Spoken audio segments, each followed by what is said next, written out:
El descubrimiento de América por Cristóbal Colón en el año 1492 fue un acontecimiento que cambió el curso de la historia humana para siempre.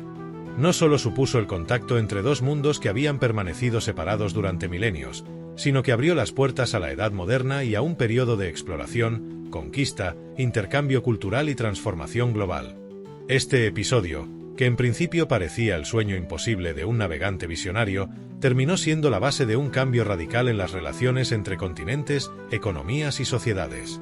Para entender cómo Cristóbal Colón logró iniciar esta epopeya, debemos retroceder en el tiempo y situarnos en el contexto europeo del siglo XV. Europa estaba saliendo de la Edad Media y entrando en una nueva era, marcada por el Renacimiento, un tiempo de avances científicos, artísticos y filosóficos. Las rutas comerciales con Oriente eran cruciales para el desarrollo económico de Europa, ya que de allí llegaban especias, seda y otros productos exóticos muy codiciados.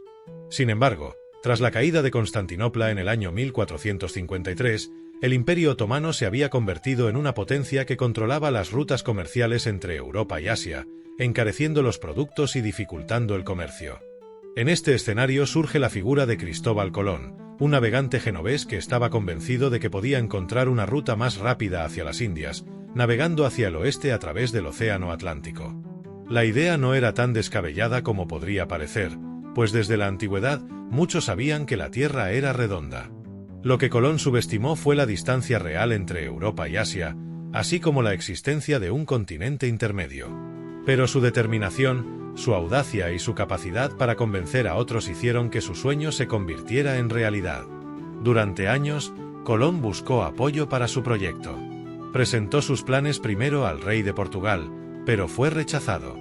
Los expertos portugueses creían que su cálculo de las distancias era incorrecto y que el viaje era inviable.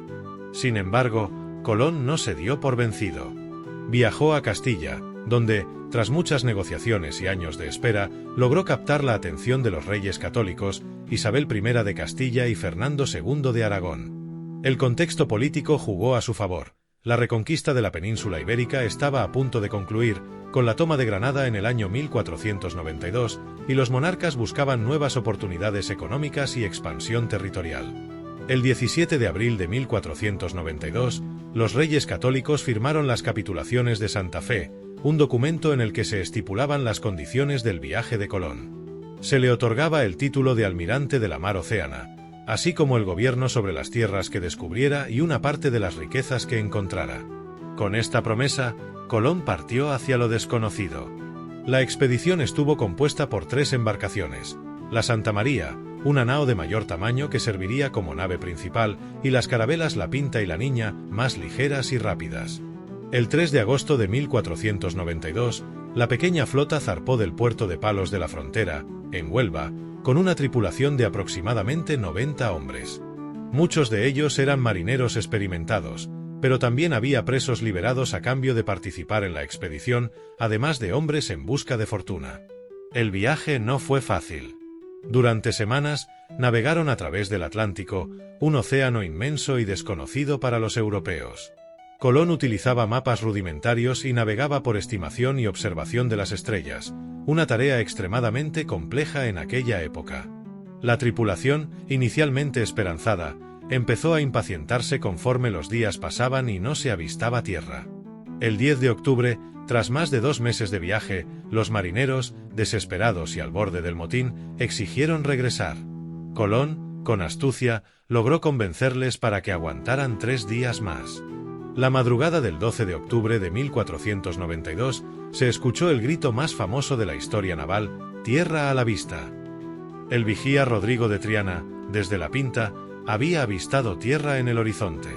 Lo que Colón y su tripulación no sabían en ese momento era que no habían llegado a las Indias, sino a un continente hasta entonces desconocido para los europeos: América. Colón desembarcó en una isla del Caribe, que bautizó como San Salvador. Creyendo que había llegado a algún lugar de Asia, Colón llamó indios a los habitantes que encontró, un término que, aunque erróneo, ha perdurado en la historia. Los indígenas que allí habitaban eran los taínos, un pueblo pacífico y hospitalario que ofreció a los recién llegados alimentos y bienes. Colón quedó impresionado por su generosidad y por las riquezas naturales que observó, especialmente el oro, que que pronto se convertiría en el motor de la expansión europea en el Nuevo Mundo.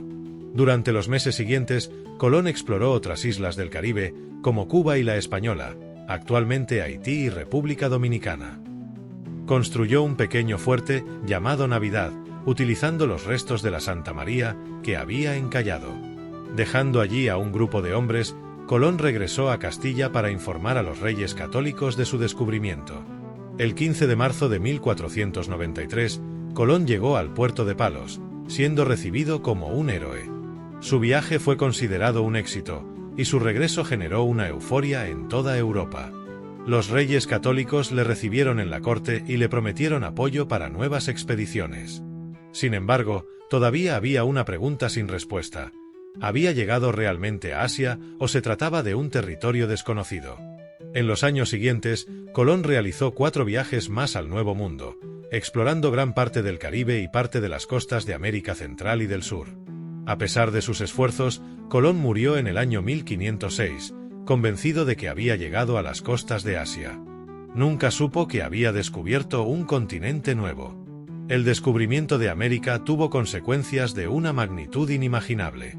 Para Europa, representó la oportunidad de acceder a riquezas inagotables, como oro, plata y nuevas especias, lo que impulsó el comercio y la economía.